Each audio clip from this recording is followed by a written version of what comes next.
As we briefly mentioned, an armed man in body armor tried to force his way into the FBI's Cincinnati field office today and then led police on a car chase.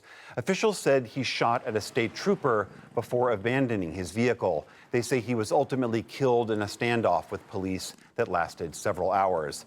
There have been growing threats against federal agents since the search of former President Trump's estate in Florida.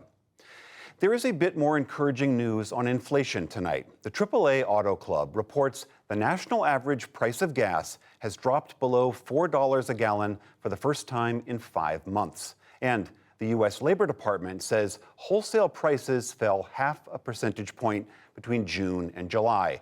That was the first month-to-month drop in more than 2 years. The CDC has dropped its longstanding COVID-19 recommendation to quarantine after close contact with someone who is infected. The agency also ended guidance to stay at least 6 feet apart.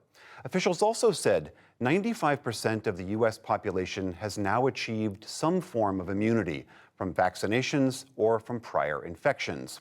Meanwhile, the FDA recommended taking 3 home tests if you've been exposed to COVID.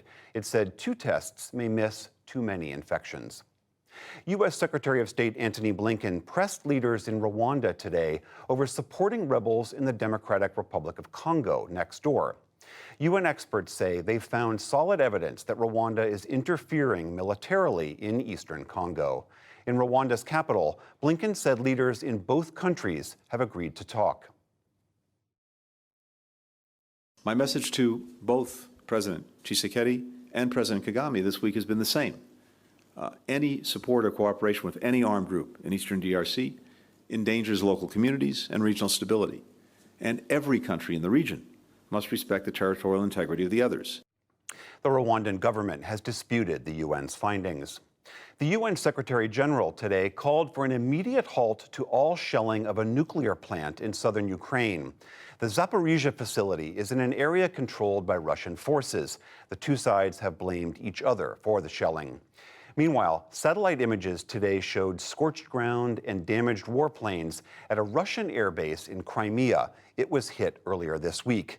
Ukraine has not directly claimed responsibility.